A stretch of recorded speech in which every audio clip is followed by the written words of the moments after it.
Ku tak membawa apapun juga saat ku datang ke dunia. Ku tinggal semua pada akhirnya saat ku kembali ke surga. Ku tak membawa apapun juga saat ku datang ke dunia. Ku tinggal semua pada akhirnya saat ku kembali ke surga.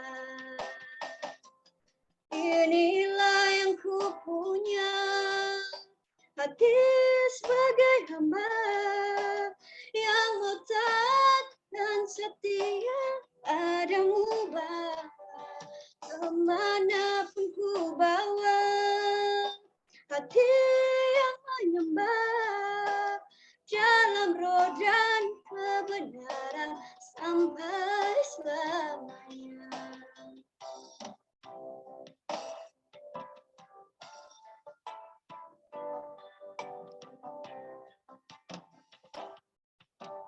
Ku tak membawa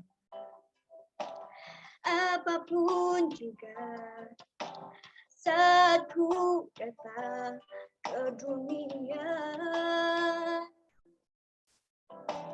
Ku tinggal semua pada akhirnya saat ku kembali ke surga. Inilah yang ku punya, hati sebagai hamba yang taat dan setia padamu Bapa. Kemana kan ku bawa, hati yang menyembah dalam roh dan kebenaran sampai selamanya. Dalam roh dan kebenaran sampai selamanya. Dalam roh dan kebenaran sampai selamanya.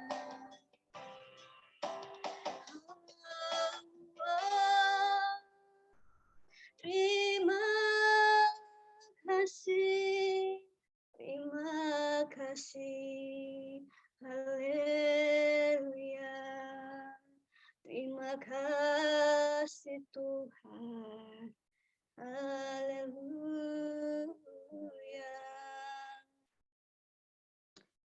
Kita ulang lagu ini dari awal sebelum kita berdoa. Benar Tuhan, kami tak bisa membawa apa-apa di dunia ini Tuhan. Kami yakin dan percaya Tuhan akan menyertai kami.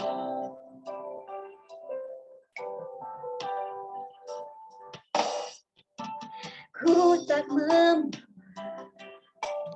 apapun juga saat ku datang ke dunia. Ku tinggal semua pada akhirnya saat ku kembali ke surga. Ku tak membawa apapun juga saat ku datang ke dunia. Ku tinggal semua pada akhirnya saat ku kembali ke surga. Inilah yang ku punya, hati sebagai hamba yang taat dan setia padamu Bapa. Kemanapun ku bawa, hati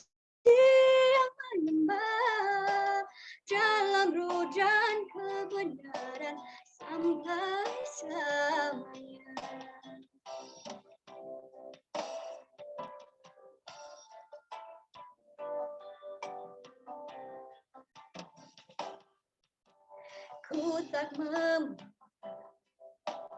apapun juga. Saat ku datang ke dunia,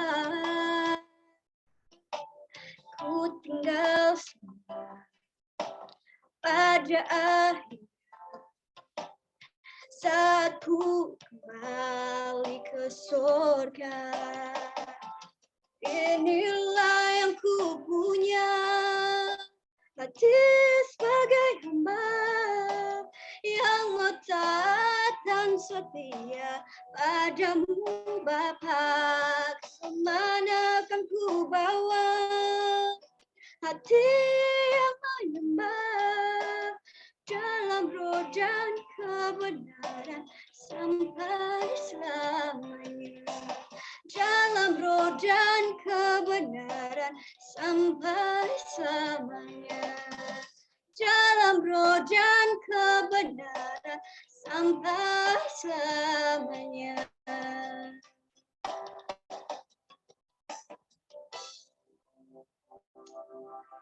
Mari kita bersatu dalam doa.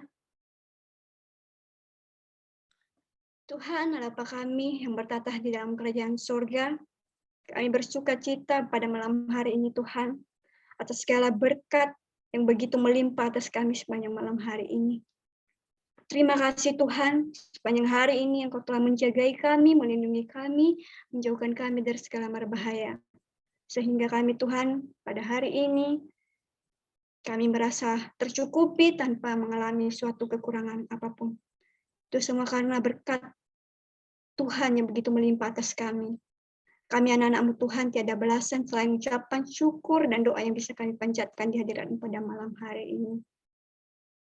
Tuhan Yesus yang baik, Tuhan tahu apa tujuan kami pada malam hari ini Tuhan.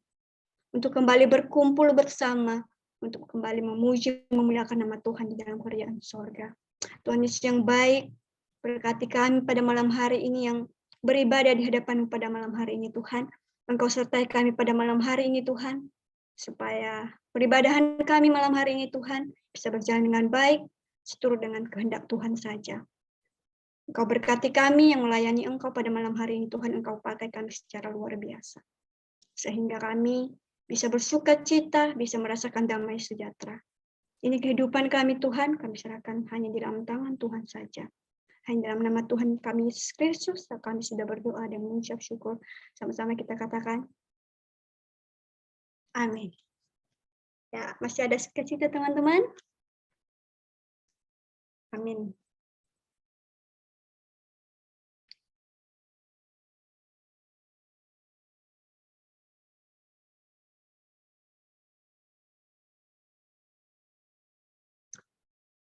Mari kita bersorak-sorai di hadapan Tuhan, sehingga kita merasakan sukacita pada malam hari ini, dengan mengangkat satu lagu pujian mengatakan, hari ini kurasa bahagia. Saya yakin percaya teman-teman merasa bahagia pada malam hari ini, karena saya lihat di wajah-wajah teman-teman sangat bersukacita sekali pada malam hari ini. Untuk itu mari kita buktikan rasa bahagia kita malam hari ini dengan pujian hari ini kurasa bahagia.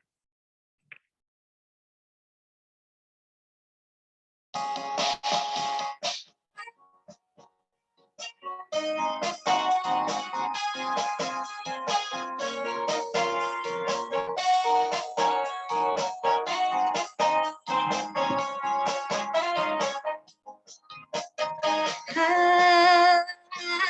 ini ku rasa bahagia berkumpul bersama saudara seiman. Tuhan Yesus telah satukan kita tanpa memandang di antara kita. Bergandengan tangan dalam kasih, dalam satu hati, berjalan dalam terang kasih Tuhan. Kau sahabatku, kau saudaraku, tiada yang memisahkan kita. Oh, oh. Kau sahabatku, kau saudaraku, tiada yang dapat memisahkan kita.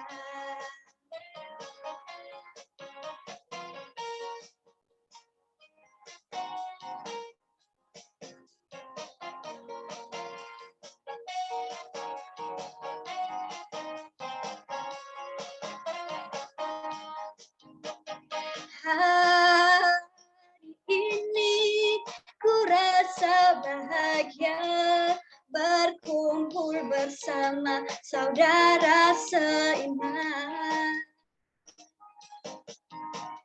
Tuhan Yesus satukan kita tanpa memandang di antara kita. Gandeng tangan dalam kasih, dalam satu hati, berjalan dalam terang kasih Tuhan.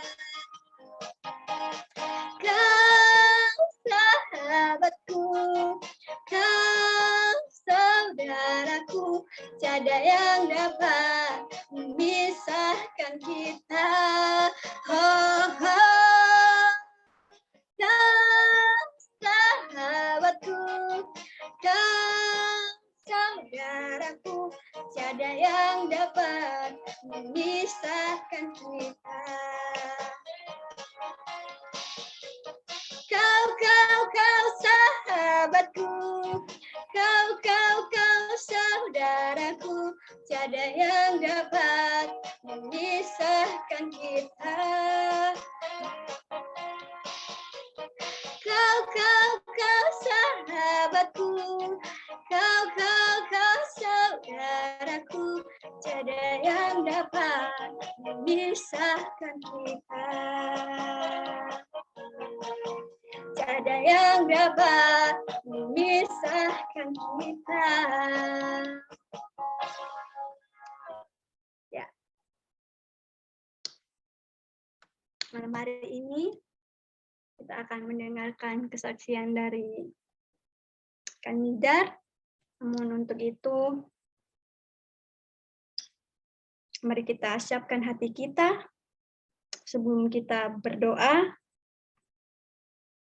Mari kita mengangkat satu lagu pujian mengatakan,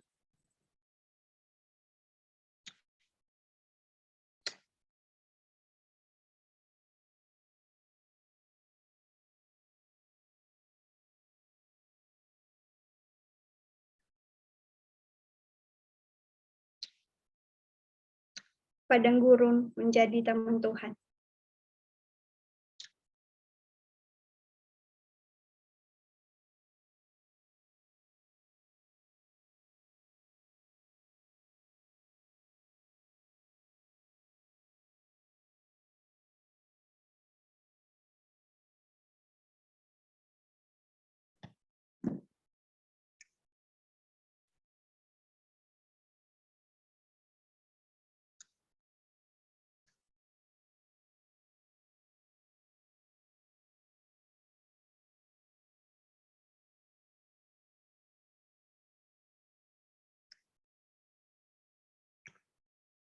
Mari kita mengangkat pujian ini sambil bersiap-siap untuk mendengarkan kesaksian saudara kita Nidar. Kita mengangkat pujian ini bahwa di saat kita berbeban berat, kita tahu bahwa kita punya Tuhan. Mari kita mengangkat pujian ini. Di saat ku berbeban berat, ku ingat ku punya Kau Tuhan. Hanya Kau yang paling peduli keadaan yang ku alami.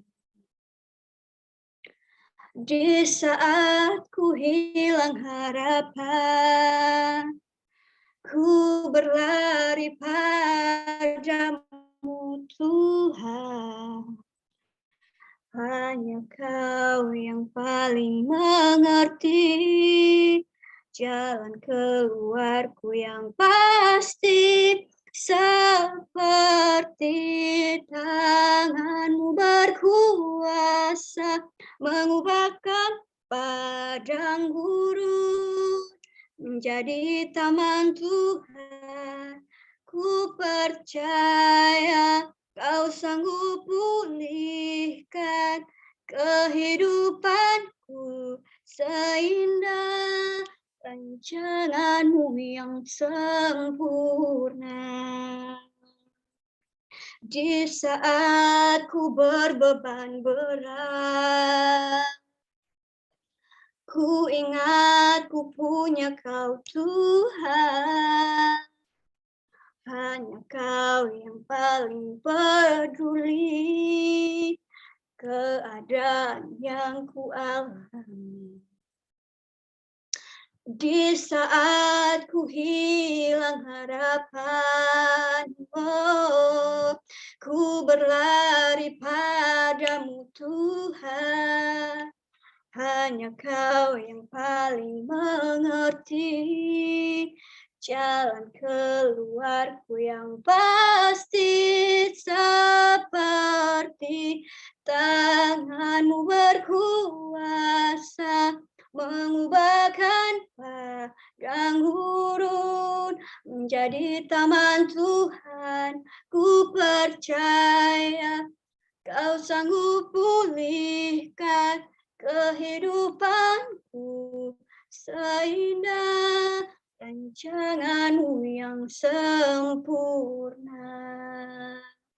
Seperti tangan-Mu berkuasa mengubahkan padang gurun menjadi taman Tuhan. Ku percaya Kau sanggup pulihkan kehidupanku seindah rancangan-Mu yang sempurna.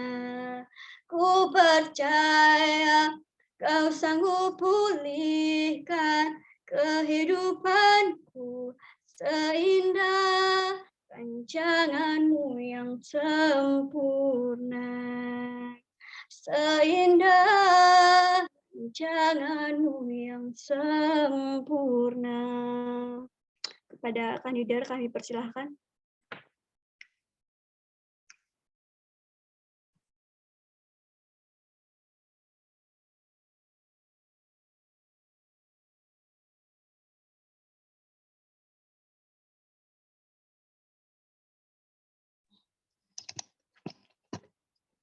Ya, sebelum saya menyampaikan kesaksian hidup, kita akan berdoa terlebih dahulu ya. Kita mau berdoa.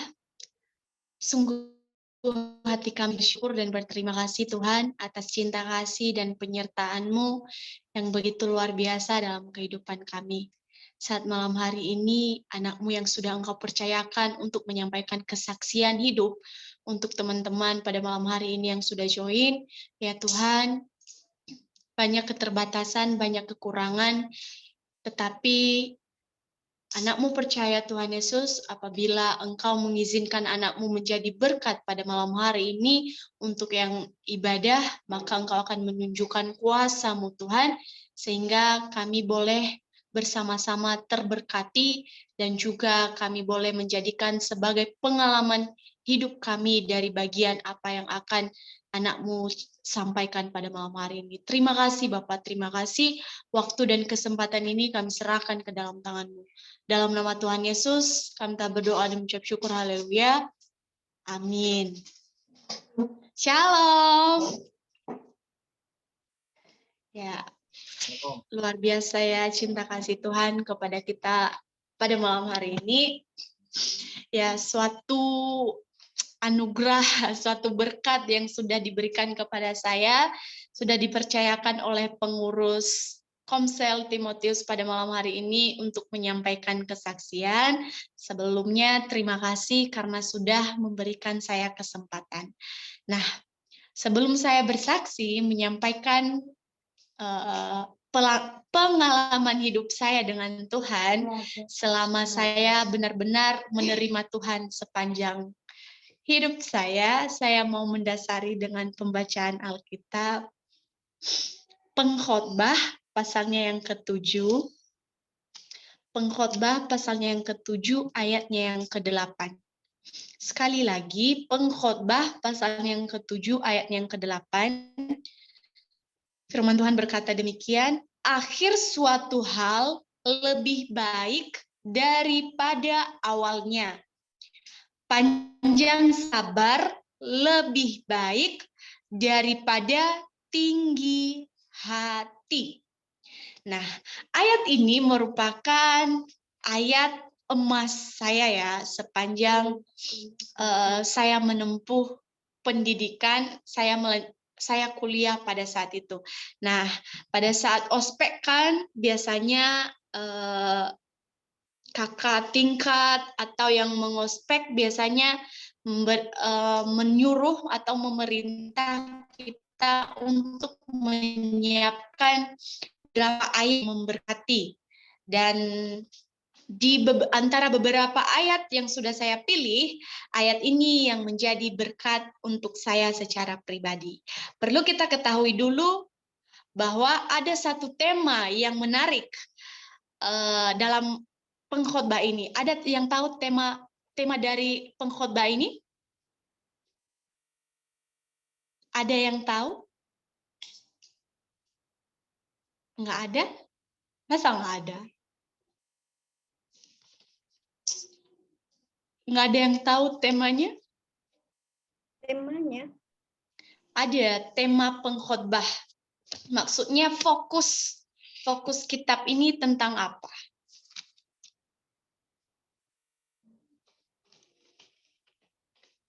Atau kitab ini menceritakan tentang apa?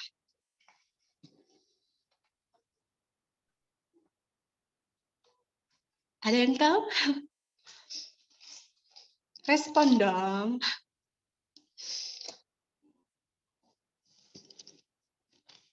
Nggak ada ya? Ayo guys.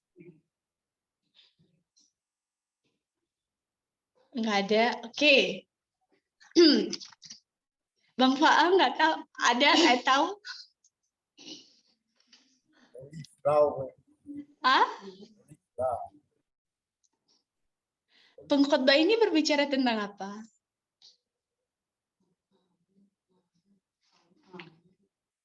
Siapa penulis pengkhotbah?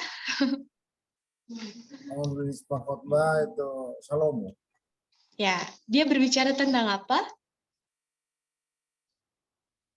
Kalau tidak salah ya, dia berbicara tentang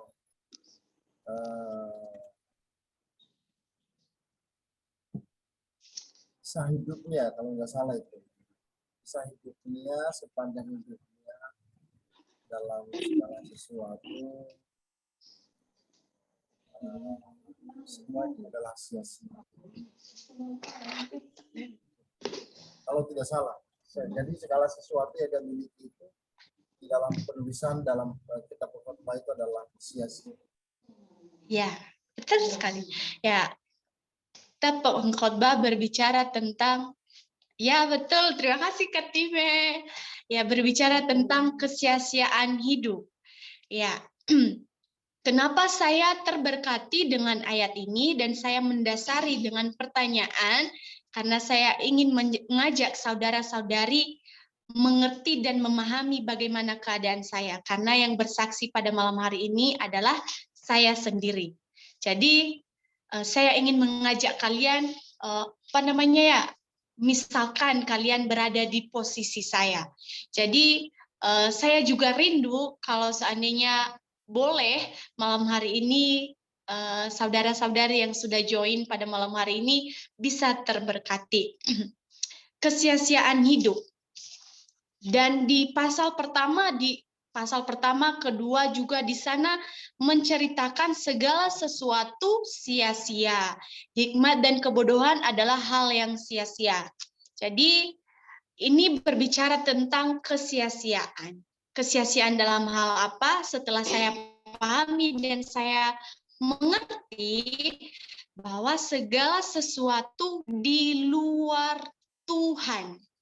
Ini Tuhan, ini di luar Tuhan. Berarti segala sesuatu yang ada di luar Tuhan itu sia. Itu Tuhan yang fokus utamanya adalah Tuhan, maka itu tidak akan pernah ada yang sia-sia. Nah, sama seperti ayat yang sudah saya sampaikan kepada kita, akhir suatu hal lebih baik daripada awalnya, panjang sabar lebih baik daripada tinggi hati. Awal, akhir suatu hal lebih baik daripada awalnya. Ini dulu karena saya tidak terlalu paham sekali, saya tidak terlalu mengerti sekali tentang ayat-ayat Alkitab, tetapi nggak tahu tergerak sendiri, hatinya tergerak untuk memilih itu. Karena mikir saya kebanyakan kenyataannya seperti itu. Awal yang kita jalani, awal yang kita hadapi, di awal itu sangat terasa sakit sekali. Banyak proses, banyak tantangan, banyak rintangan yang kita hadapi. Tetapi apabila kita meyakini di dalam Tuhan, akhir suatu hal akan lebih baik daripada awalnya. Nah, itu yang saya yakini dulu. Apabila saya berada di dalam Tuhan. Nah, walaupun saya meyakini akan hal itu terus berada di dalam Tuhan, ya seiring berjalannya waktu, ada banyak proses yang Tuhan izinkan terjadi, jadi imannya pada saat itu dikatakan jatuh bangun. Saat ini yakin, besoknya ragu, besoknya khawatir, besoknya ya bertanya-tanya seperti apa ke depan, seperti ini dan seperti itu bagaimana. Nah, saudara-saudariku yang terkasih dalam nama Tuhan Yesus, dengarkanlah kesaksian saya malam hari ini. Saya rindu saudara-saudari benar-benar mendengarkannya dan semoga kita terberkati. Saya dulunya adalah anak yang tentunya kita mempunyai masa lalu yang berbeda-beda ya. Dan saya juga punya masa lalu. Masa lalu saya tidak terlalu dan tidak begitu baik. Jujur saya secara pribadi ketika di rumah, ketika sama-sama dengan orang tua, bisa dikatakan saya adalah anak yang tidak terlalu begitu baik kepada orang tua. Dan ada hal yang membuat saya akhirnya seperti itu. Saya sering merasa dibanding-bandingkan, saya merasa diri saya berbeda dengan saudara-saudara saya merasa diri saya tidak terlalu pintar sama seperti saudara-saudari saya, bahkan ada banyak perbedaan-perbedaan yang akhirnya membuat saya minder kalau seandainya bersama dengan saudara-saudari saya. Kalau ada, tapi saya rasa nggak ada yang tahu keluarga saya. Kalau seandainya sering lihat di story WA saya, ada sering saya post foto saudara-saudari saya ya, terutama perempuan. Dan di situ kebanyakan yang komen, saya yang beda sendiri dari kami 6 orang berenam, 4 perempuan, 2 laki-laki. Nah, di antara yang perempuan ini, banyak yang bilang saya berbeda sendiri ya, maksudnya kata irinya gitu ya, mereka lebih cantik daripada saya, mereka lebih menawan daripada saya. Dan awal sakit hati bukan berasal dari situ, bukan, tapi dari keluarga. Karena kenapa? Mereka lebih cenderung menyayangi saudara-saudara saya daripada saya.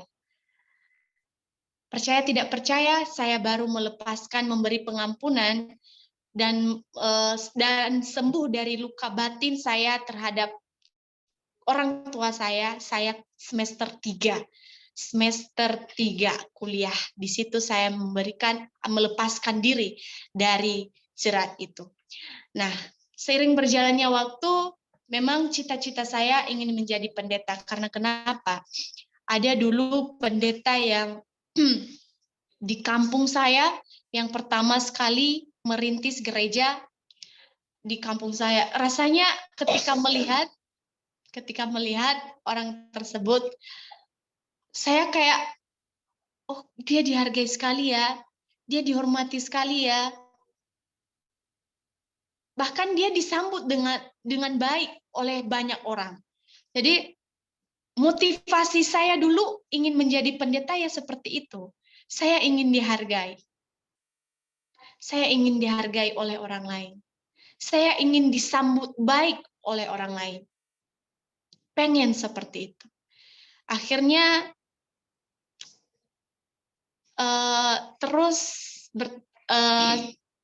selesai SMA, Tuhan izinkan saya bisa menyelesaikan sekolah SMA, walaupun tanpa dukungan kedua orang tua, tanpa dukungan orang tua. Saya sekolah, saya SMA, SMP saya disuruh untuk berhenti sekolah, karena kenapa? Saya anak keempat, jadi kakak-kakak saya kuliah, jadi nggak ada yang bantu biaya. Jadi saya disuruh untuk bekerja.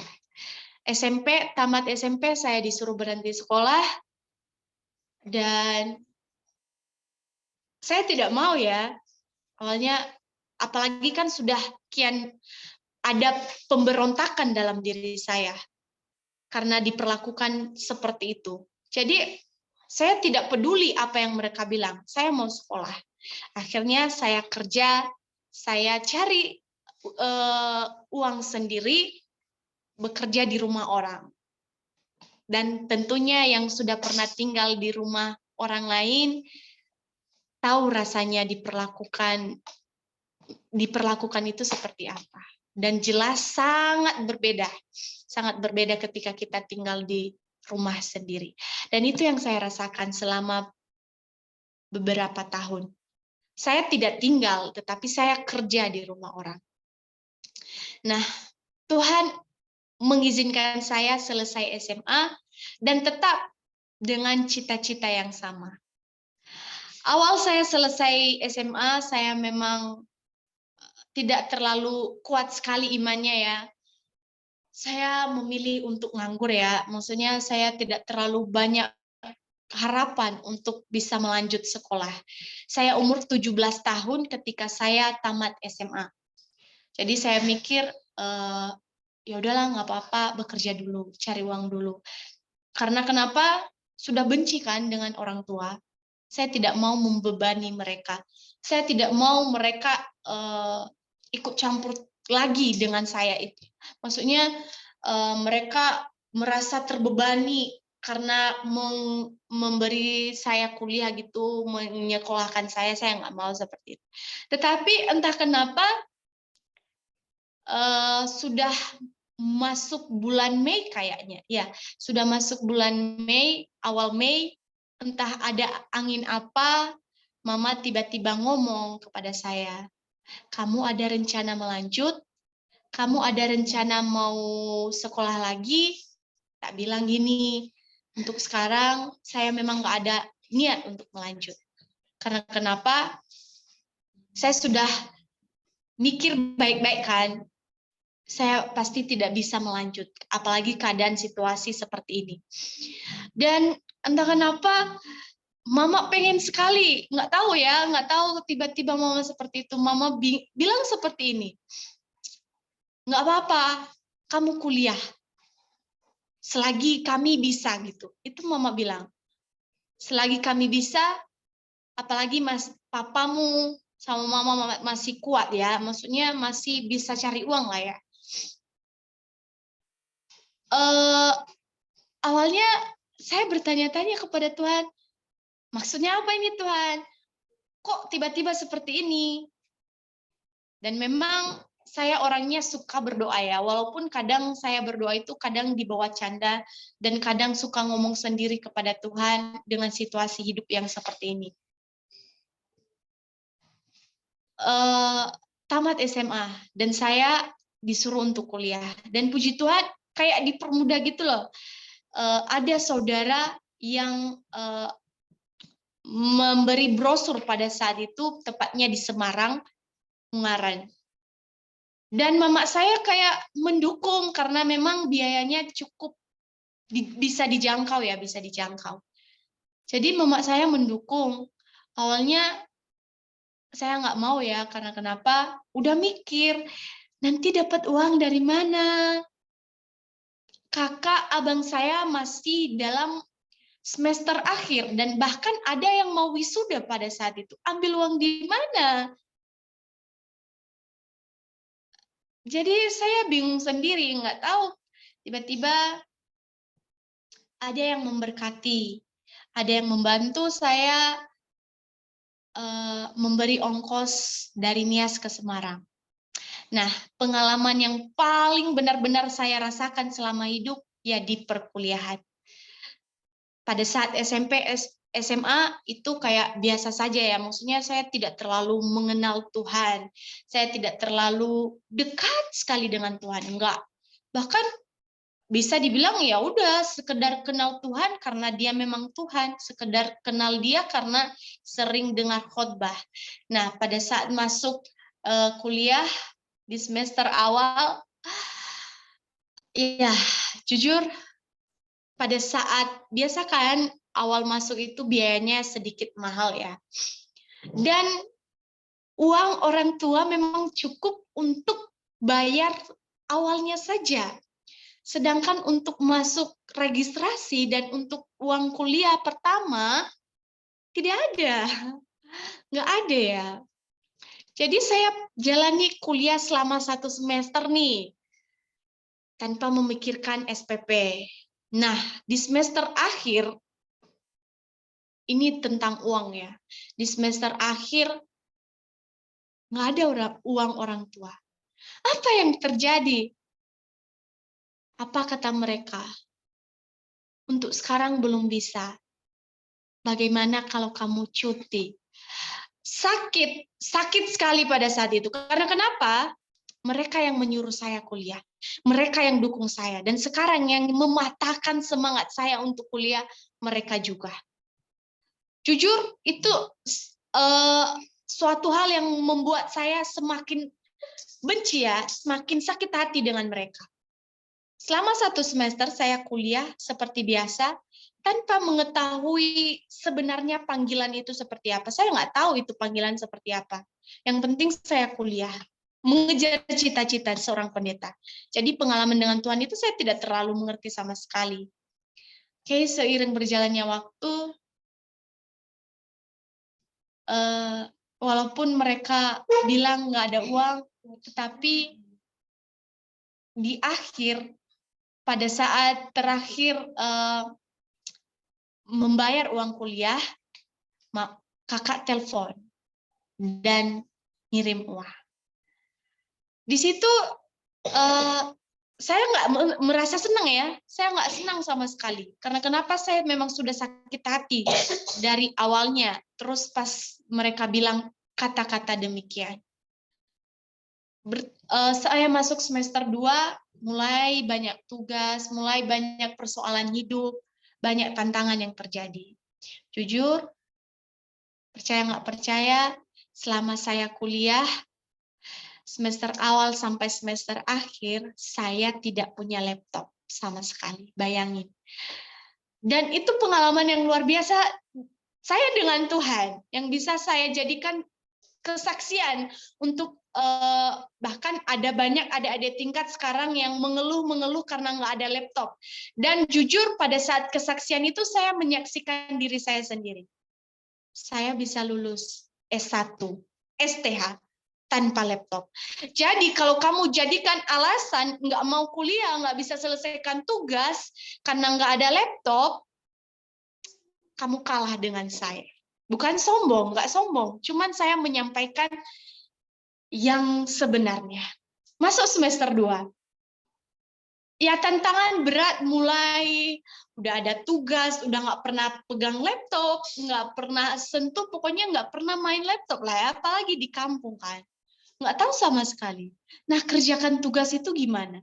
Tambah saya nggak punya HP yang mewah gitu. Saya sudah katakan dari semester 1 sampai semester 4, masuk semester 4 saya baru pegang HP yang layar sentuh kan. Dari sebelumnya yang penting saya bisa teleponan kepada keluarga. Tantangan hidup begitu berat, saudara. Masuk semester 2 itu memang benar-benar berat sekali, apalagi masuk ke tempat pelayanan. Setiap akhir semester kami diutus untuk melayani di sebuah gereja. Dan itu selama 1 bulan. Semester awal itu merupakan semester yang paling hancur sekali buat saya ya. Karena kenapa? Saya pelayanan di panti asuhan. Dan tepatnya di Boyolali. Di situ panti asuhan kebanyakan orang Nias. Tahu kalau orang Nias sudah ketemu orang Nias, nakalnya seperti apa. Dan apalagi saya dulunya lebih suka bergaul dengan laki-laki ya. Akhirnya saya nggak bisa menjadi contoh buat mereka. Bahkan saya bisa dikatakan sebagai anak yang bahkan membawa mereka lebih kacau lagi gitu. Jadi nggak ada yang bisa negur. Saya nggak bisa negur mereka, mereka nggak bisa negur saya secara pribadi.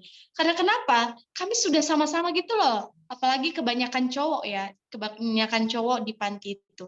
Jadi rasanya kayak teman gitu. Mereka nakal, saya juga ikut-ikutan nakal dulu.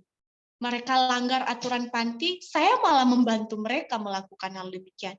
Jadi pelayanan semester 1 itu memang pelayanan paling membuat saya secara pribadi tidak baik ya.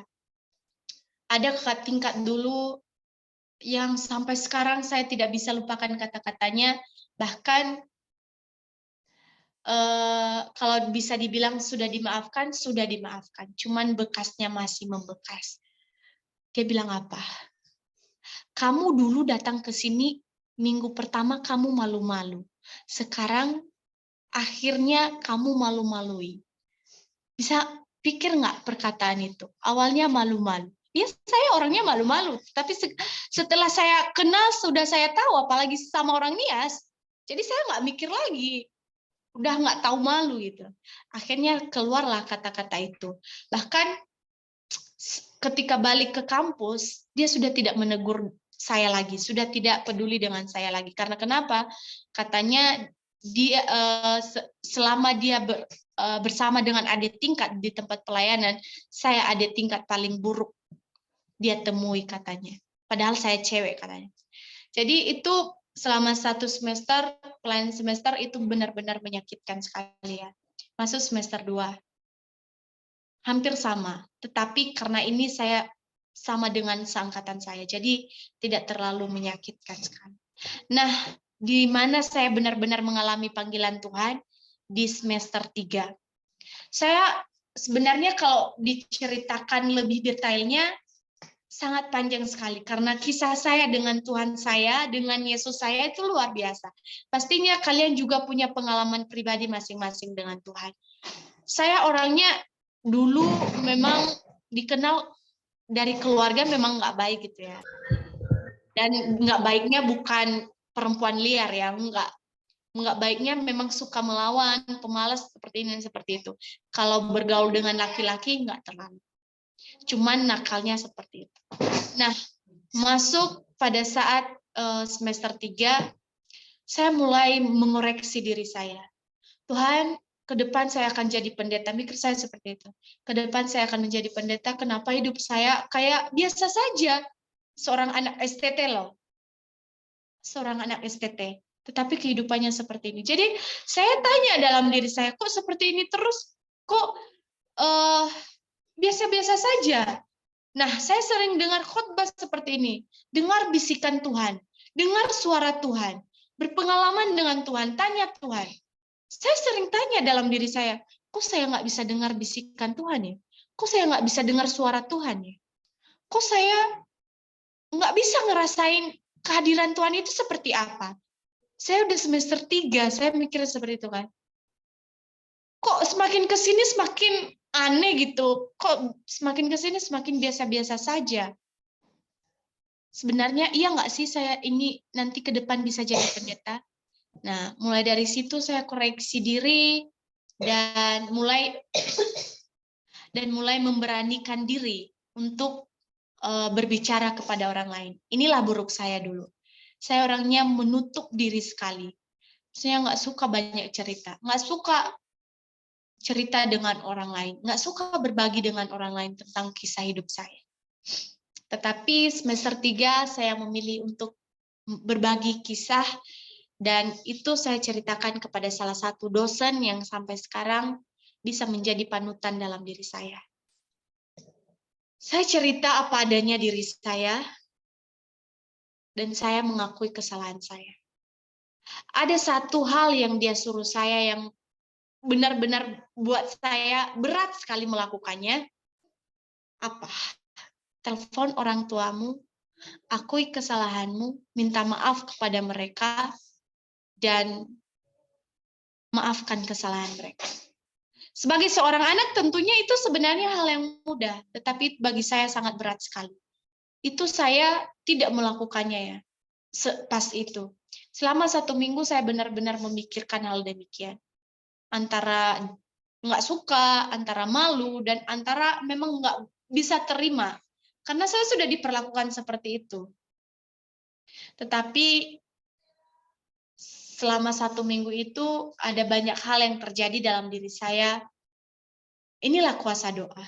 Saya sering berdoa di hadapan Tuhan supaya Tuhan membukakan jalan. Saya seperti apa? Saya harus bisa seperti apa? Karena jujur secara pribadi, secara manusiawi, saya nggak bisa melakukan hal demikian. Oke lah kalau saya seandainya mau memaafkan mereka, tapi kan saya malu. Saya tiba-tiba telepon orang tua minta maaf, mengakui kesalahan seperti itu. Saya malu ya. Saya malu. Itu mikir saya dulu. Nah, saudara-saudari yang terkasih dalam nama Tuhan Yesus, satu hal yang menggerakkan saya untuk minta maaf ketika saya nonton sebuah film pendek.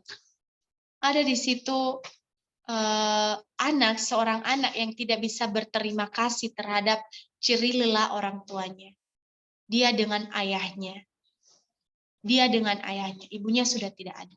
Dia meminta sesuatu kepada ayahnya. Yang sudah pernah nonton ini pasti rasakan apa yang saya rasakan. Dia menjual kuda apa sapi ya? Kerbau, pokoknya dia menjual ternaknya. Bahkan itu bukan miliknya. Itu yang dia pelihara. Dan itu punya orang. Nah, untuk mencukupi keperluan apa yang diminta anaknya ini, dia menjual itu, saudara. Dia menjual peliharaannya itu. Hanya untuk anaknya. Dan apa yang terjadi? Sesuatu yang tidak baik terjadi dalam dirinya. Ayahnya sampai meninggal. Dan apa yang terjadi? Baru nyesal, anaknya baru nyesal. Adalah kisah yang terjadi sebelumnya. Tetapi intinya seperti itu. Ayah, mama, papa, keluarga, orang tua akan berusaha melakukan sebaik mungkin untuk anaknya. Mungkin nggak bisa kita lihat. Sama seperti saya tadi, saya sudah katakan, saya nggak pernah merasakan yang namanya kasih sayang orang tua selama saya SD, SMP, dan SMA. Saya kayak dianggap anak yang dianggap sebagai anak, cuman untuk merasakan kasih sayang mereka itu saya nggak pernah merasakan. Nah, dari ketika saya nonton film itu, sakit ya sekali. Tiba-tiba saya memikirkan kalau seandainya dalam situasi seperti ini, terus tiba-tiba papa atau enggak mama saya tiba-tiba meninggalkan saya gitu, meninggal gitu. Gimana ya kayaknya? Di situ hati saya mulai tergerak ya, mikir gimana kalau orang tua saya meninggal duluan dan saya belum minta maaf. Mikirnya seperti itu. Jadi alasan pertama dulu seperti itu. Ya udah mending minta maaf saja.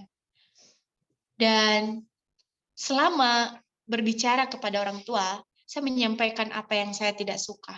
Tiba-tiba bisa dengan leluasa gitu loh, berbicara dengan orang tua. Yang awalnya saya memang nggak terlalu suka ngomong-ngomong ya dengan orang tua, tetapi bisa dengan seperti itu. Oke, seiring berjalannya waktu, selesai semester 3, saya sudah mengakui kesalahan saya, sudah minta maaf. Saya merasa dipulihkan. Saya merasa dipulihkan oleh Tuhan. Nah, saya bisa menyelesaikan kuliah saya. Akhir semester. Semester 8 ya. Semester 8, untuk semester 4 dan 5 dan selanjutnya itu banyak kisah. Dan itu cukup saya dan Tuhan yang tahu. Tapi hal yang paling penting saya mau kasih tahu bahwa di semester akhir memang benar ujian dalam hidup itu terjadi ya.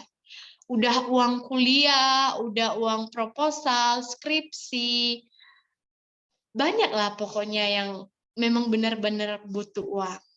Kalian tahu, selama kuliah saya tidak pernah gagal dalam mata kuliah. Saya tidak pernah gagal, itu suatu keberuntungan dalam diri saya. Dan paling menyakitkan, ya Tuhan, saya gagal dalam ujian skripsi, saudara. Dan itu paling menyakitkan sekali dalam diri saya ya. Kalau diingat sampai sekarang itu benar-benar menyakitkan sekali. Menyakitkan ya. Ujian proposal, puji Tuhan aman. Dan ujian skripsi, rasanya karena inilah kita, kalau kita belum merasakan yang namanya kegagalan, terus tiba-tiba gagal, itu menyakitkan sekali. Dan kegagalan ini benar-benar suatu hal yang besar ya. Malu. Terus kayak nyesek gitu loh, kok bisa? Dan banyak pun yang nggak percaya kalau seandainya Yusni Darwaruhu yang dikenal selama beberapa semester itu dikenal, ya puji Tuhan saya dikenal baik selama beberapa semester ya. Nggak lulus proposal. Coba bayangkan sakit hatinya saya saat itu. Sudah kerjakannya tengah malam, apalagi saya nggak punya laptop ya. Saya nggak punya laptop, jadi saya harus lembur. Intinya pagi nggak bisa, siang nggak bisa. Sore baru bisa mulai kerjakan. Dan apalagi kegiatan asrama kan. Jadi saya bisanya malam dan sampai tengah malam. Bahkan bisa saja sampai ibadah jam 5 saya tidak tidur. Hanya mengejar untuk mengerjakan skripsi. Bayangkan, kayak terus tiba-tiba dikatakan nggak lulus itu malu ya, malu terus menyalahkan diri sendiri. Saya nangis sampai ya sehari 2 hari lah ya, saya nangis bahkan seharian itu selesai ujian selesai siang hari ya. Saya nggak makan.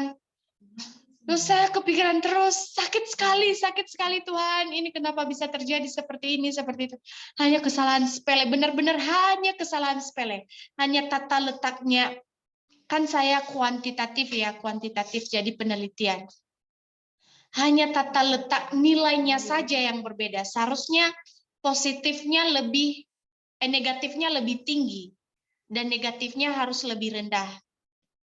Karena kalau seandainya negatifnya lebih tinggi, positifnya lebih rendah. Kalau seandainya positifnya besar, berarti penelitian saya itu,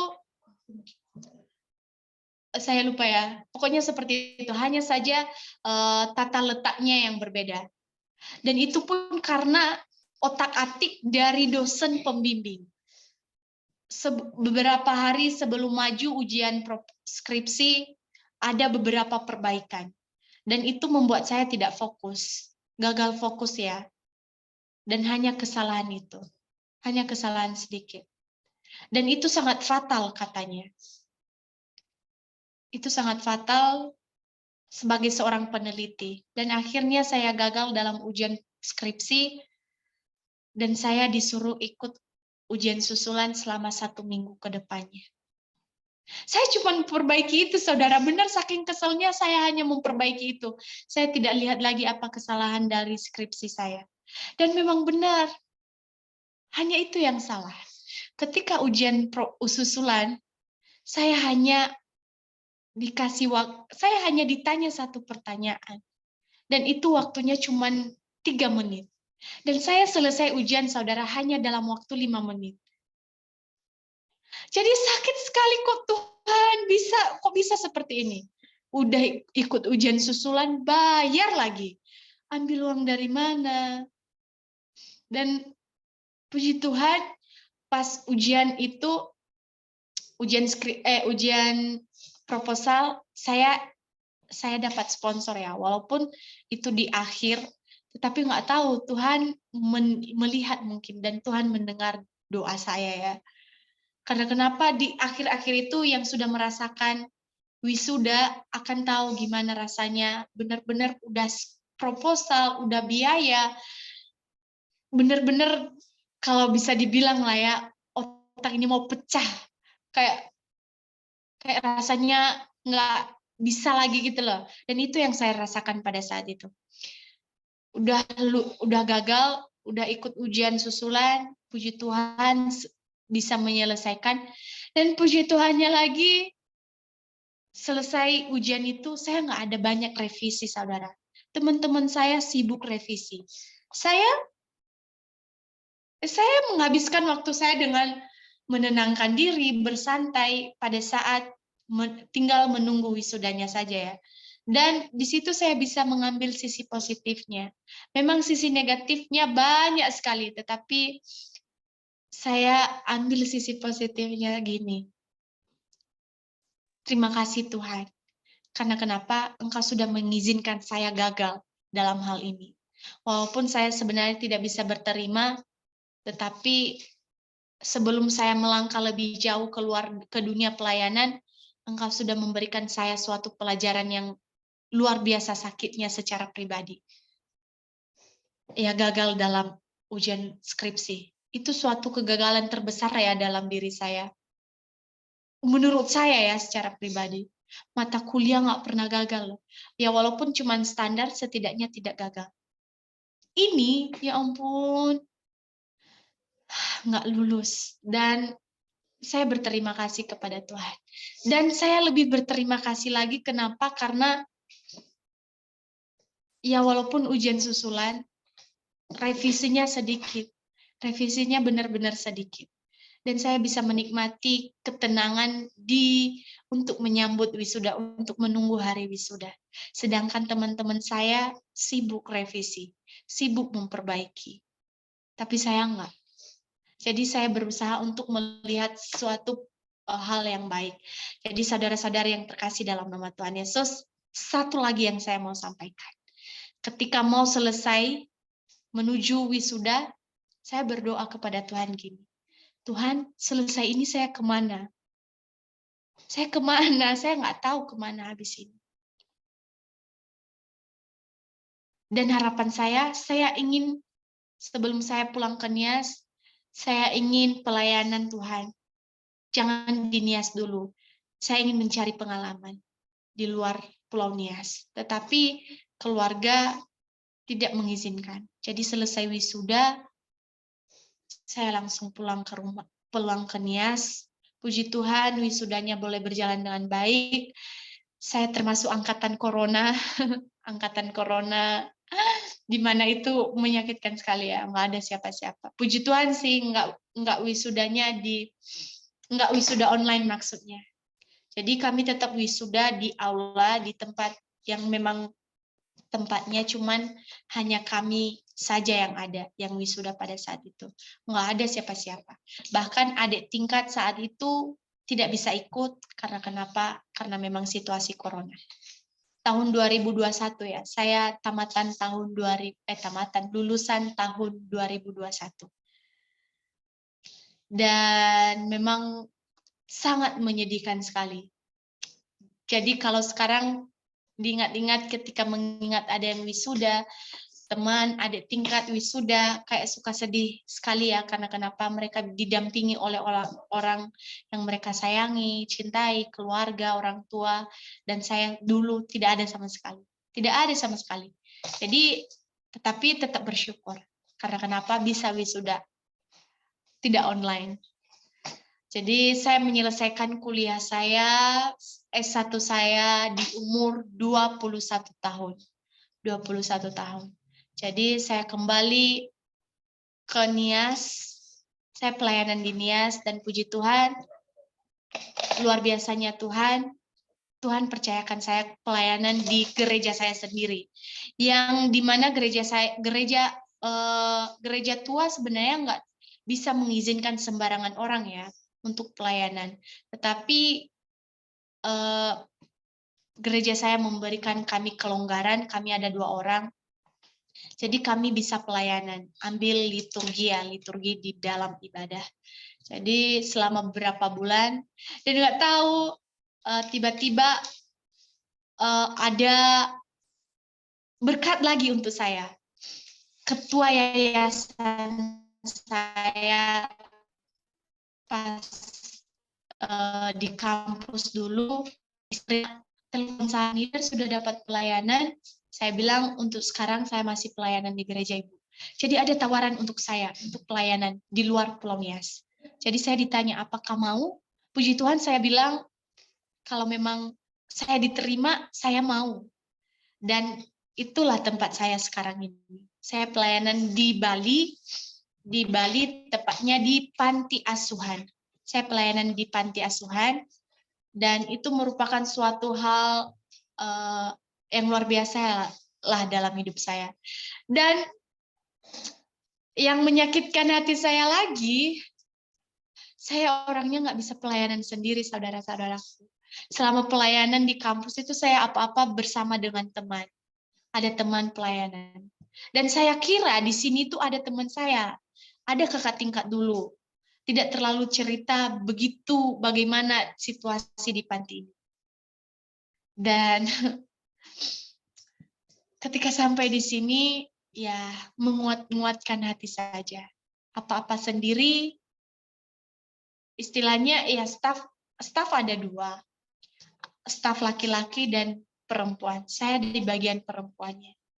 Dan saya sendiri. Dengan 21 anak perempuan. Dan tentunya tahulah ya bagaimana sikap anak-anak SD, SMP, dan SMA. Orang tua punya 2-3 anak saja, tahu bagaimana ngeluhnya mereka. Saya dipercayakan Tuhan untuk melayani. Di umur yang ke-21 tahun, melayani 21 anak. Luar biasa sekali. Nah, seiring berjalannya waktu, banyak hal yang Tuhan izinkan terjadi dalam diri saya. Nanti bulan April ini saya sudah 1 tahun di sini, dan bulan Mei saya, bulan April lah ya, bulan April saya 1 tahun di panti asuhan, melayani di Pulau Bali yang katanya pulau yang diimpi-impikan banyak orang untuk bisa datang ke sini. Jujur saya sudah di Bali, tetapi saya tidak tahu, saya tidak pernah ke tempat wisata, maksudnya ke tempat-tempat yang memang mewah-mewah itu ya. Karena kenapa? Saya tidak bisa kemana-mana. Saya di panti saudara. Jadi apalagi 1 orang staf kan, jadi nggak bisa kemana-mana. Dan puji Tuhan kalau ada kesempatan, diizinkan untuk pergi. Cuman sekarang saya masih belum berani ya. Coba bayangin, saya sampai sekarang belum mengurus SIM, saudara. Belum mengurus SIM. Jadi saya kemana-mana itu tanpa SIM. Jadi sempat mikir seperti ini, kalau seandainya terjadi apa-apa sama saya di sini nggak ada loh keluarga saya di Bali ini. Ada teman SMA dulu, tetapi nggak terlalu dekat gitu ya. Dan saya nggak tahu siapa-siapa di Bali. Kok bisa-bisanya saya memilih tempat pelayanan di Bali, jauhnya dari Pulau Nias. Tapi ya karena keinginan hati ya seperti ini. Jadi saya jalani dengan baik. Nah, untuk saudara-saudari yang terkasih dalam nama Tuhan Yesus, saya mau katakan pada malam hari ini, keadaanmu sekarang jangan jadikan penghalang untuk meraih apa yang kamu inginkan ke depannya. Oke, mungkin di sekarang ini kamu ngeluh, kamu merasa tidak mampu, merasa tidak sanggup, tetapi percaya saja. Ada satu khotbah yang memberkati saya seperti ini. Kalau doamu belum dijawab, hari ini belum dijawab, besok doa lagi. Belum dijawab besoknya, doa lagi. Intinya jangan pernah jenuh, jangan pernah bosan. Intinya saja semakin kamu merasa doamu belum mendapat jawaban apa-apa, semakin teruslah berdoa. Biarlah itu menjadi alasan untuk lebih mendekatkan dirimu kepada Tuhan. Nah, seperti persoalan hidup. Jangan jadikan persoalan hidupmu itu sebagai alasan untuk menjauhkan kamu dengan Tuhan. Jangan. Tetapi marilah jadikan itu sebagai alasan untuk mempererat hubunganmu dengan Tuhan. Dengan apa? Sampaikan kepada Tuhan apa yang menjadi keluh kesahmu, apa yang menjadi persoalan hidupmu saat ini. Sehingga hidupmu boleh menjadi pribadi yang lebih baik lagi. Ya, mungkin seperti ini kesaksian hidup saya. Ada banyak hal, memang hal yang tidak baik, dan yang lebih saya ambil yaitu sisi baiknya saja. Mungkin ada banyak hal yang masih belum saya ceritakan, tetapi kalau menceritakan itu pasti memakan waktu yang sangat banyak sekali. Nah, puji Tuhan, saya sekarang bersukacita atas kasih Tuhan, berjalan bersama-sama dengan Tuhan, walaupun kadang-kadang jatuh, tetapi Tuhan, karena Tuhan menjadi prioritas utama dalam diri saya sekarang, siapa sih yang nggak pernah kecewa, siapa sih yang nggak pernah jatuh, siapa sih yang nggak pernah khawatir? Ada, dalam diri saya ada seperti itu, tetapi tidak menjadi nomor satu. Tuhanlah yang nomor satu. Jadi saya mengajak saudara-saudari untuk terus mengandalkan Tuhan. Diberkatilah orang-orang yang mengandalkan Tuhan dan yang menaruh penuh harapannya kepada Tuhan. Demikian kesaksian dari saya, kiranya boleh memberkati kita semua. Dengan penuh kasih, Bang Faa boleh berdoa untuk kesaksian ini. Puji Tuhan, mari kita berdoa untuk kesaksian saudara kita Bindar baru. Mari kita berdoa. Bapa, kami bersyukur. Terima kasih atas penyertaan dan penyerahan Tuhan bagi kami saat malam hari ini. Kami bersyukur atas kesaksian yang boleh kami dengar dari hamba-Mu Yusnidar saat malam hari ini. Kiranya melalui kesaksian ini ya Tuhan, boleh juga iman kami semakin dikuatkan. Boleh iman kami semakin ditambahkan ya Tuhan. Sehingga melalui ini Pak, senantiasa kami terus membangun hubungan kami dengan Tuhan. Terus membangun diri kami untuk menjadi lebih baik lagi. Tuhan tolong kami dan juga hamba-Mu yang sudah membagikan kesaksian bagi kami saat malam hari ini. Atau terus pakai hamba-Mu dalam segala keterbatasan, kelemahannya. Bahkan di dalam pelayanan yang Tuhan percayakan kepada dia di Bali yang saat ini. Tuhan, Engkau terus menjadikan berkat, menjadikan terang hamba-Mu dimanapun dia berada. Ya. Terima kasih Bapak, berkati keluarga, saudara-saudara yang sudah dia tinggalkan di kampung halaman, dan apapun yang menjadi pergumulan hidup hamba-Mu pada malam hari ini. Masa depan kami percaya sungguh ada di tangan-Mu dan tidak akan hilang. Janji Tuhan kami yakin dan imani bahwa janji Tuhan tidak pernah berubah dalam setiap kehidupan. Kita syukur dan menyerahkan hamba-Mu yang sudah membagikan kebenaran firman Tuhan. Kesaksian bagi kami saat malam ini. Memberkati kami semua ya Tuhan, melalui kesaksian hamba-Mu saat malam ini. Terpujilah nama Tuhan, Dalam nama Tuhan Yesus Kristus, kami bersyukur dan berdoa kepada Bapa di surga. Amin. Waktu selanjutnya saya silakan kepada Lestari. Amin. Oke. Saya yakin bahwa melalui kesaksian Kanidar, iman kita semakin dikuatkan pada malam hari ini. Bagaimana kita sebagai manusia pasti punya proses yang sangat-sangat luar biasa yang bisa kita alami walaupun waktunya tuh berbeda, dan saya tahu bahwa itu semua bisa kita pikul bersama ketika kita bisa selalu bersama dengan Tuhan, meminta pertolongan Tuhan supaya dikuatkan ini bahu ya, supaya tetap kuat gitu. Dan saya sendiri sangat terberkati malam hari ini, di mana Kanidar tadi berbicara dari awal sampai akhir. Wow, sangat luar biasa. Tetapi puji Tuhan, Tuhan memberikan berkat yang luar biasa juga kepada Kanidar. Wah, itu sih sangat bersyukur banget gitu ya, kalau di posisi Kanidar sekarang. Karena saya lagi pergumulan juga mencari pekerjaan, jadi banyak sekali yang dipikirkan. Jadi tidak apa-apa. Kita tahu bahwa Tuhan punya waktu yang tepat dalam pribadi kita masing-masing. Untuk malam hari ini nanti kita bisa berbincang bersama. Sebelum itu dulu kita mau doa syafaat yang akan dipimpin Kak Indah. Mohon maaf tadi ya, pas masuk kesaksian musik kita mati ya.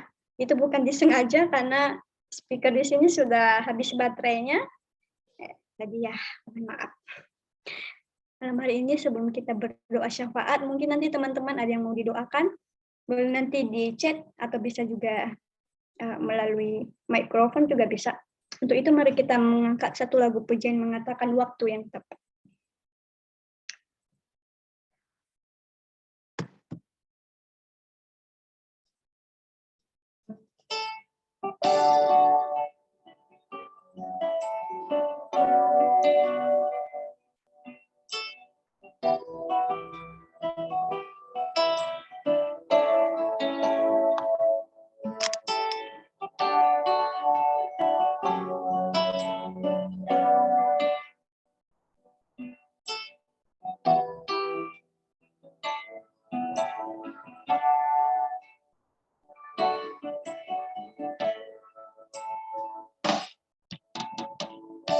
Tak selalu Tuhan menjawab doa, namun Dia beri yang terbaik di waktu yang tepat.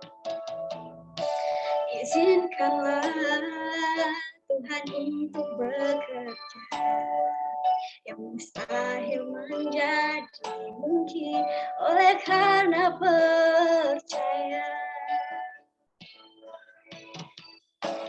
Yesus mendengar lebih dari yang kudoakan.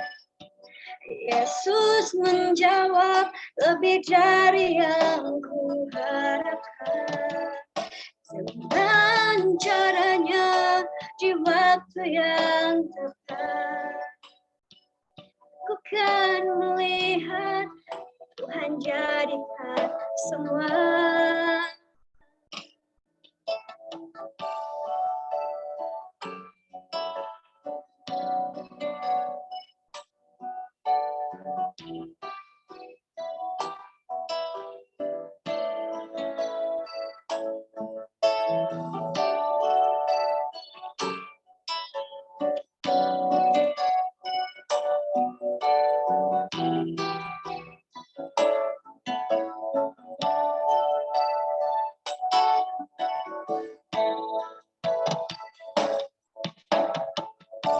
Tak selalu Tuhan menjawab doa, namun Dia beri yang terbaik di waktu yang tepat.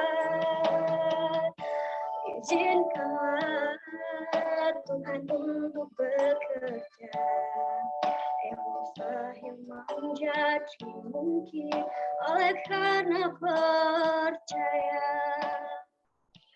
Yesus mendengar lebih dari yang kudoakan.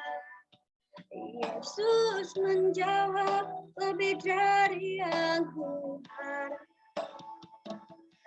Dan caranya di waktu yang tepat, ku kan melihat Tuhan jadikan semua.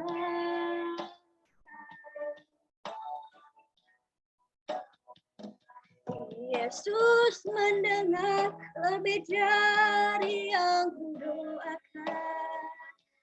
Yesus menjawab lebih dari yang kuharapkan. Dengan caranya di waktu yang tepat, ku kan melihat Dia jadikan semua.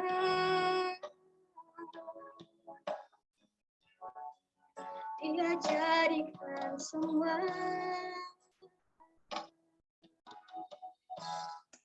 Kepada Kak Indah kami persilahkan. Baik teman-teman, mungkin ada pokok doa yang mungkin kita doakan bersama. Jikalau ada, mohon disampaikan, bisa buka suaranya dan kita akan doakan bersama-sama.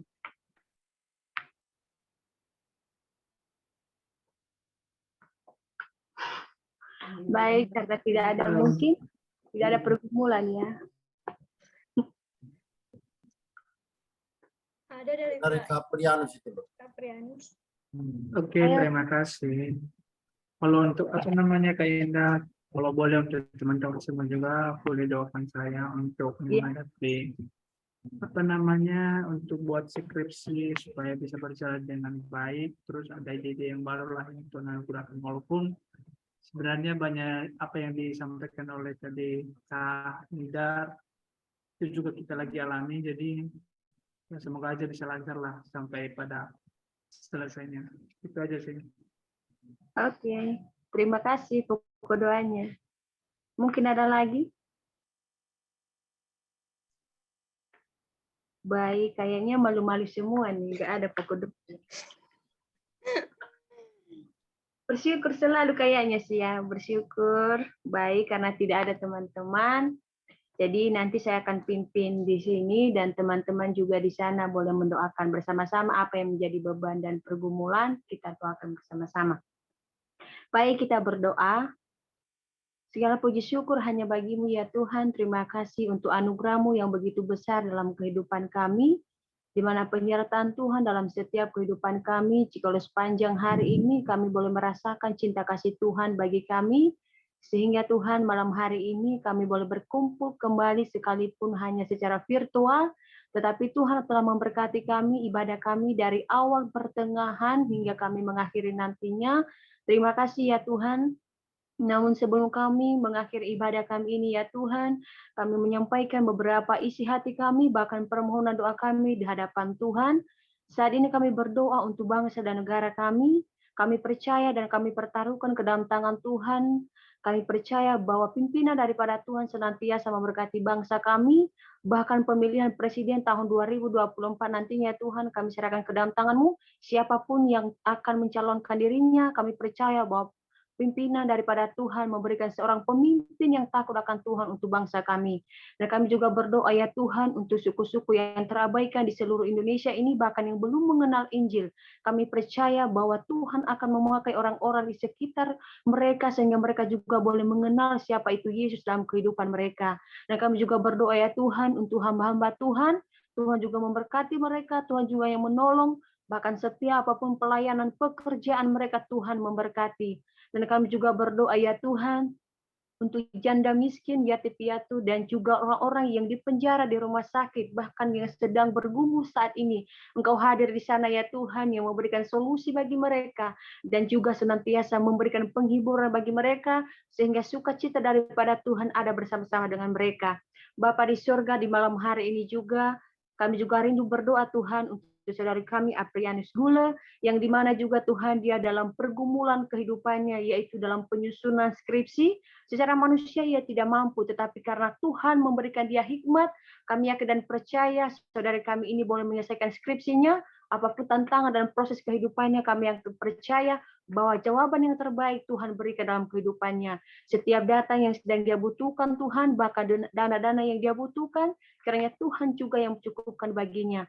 Bapa di surga, di malam hari ini kami juga berdoa untuk kami yang telah hadir di malam hari ini. Tuhan memberkati kami sekalipun setiap permohonan doa kami belum kami sampaikan di hadapan Tuhan, tetapi kami yakin dan percaya bahwa Tuhan terlebih dahulu mengetahui apa yang menjadi isi hati kami di malam hari ini, dan kami yakin dan mengimani bahwa Tuhan memberikan yang terbaik dalam kehidupan kami.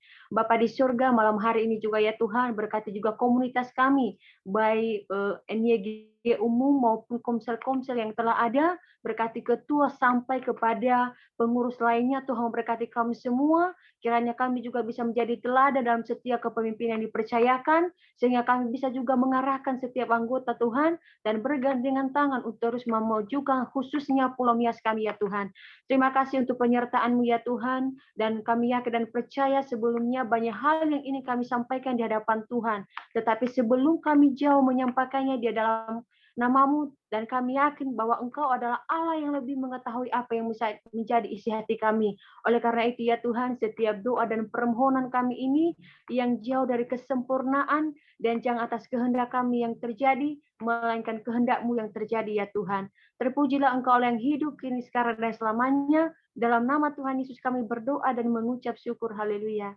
Amin.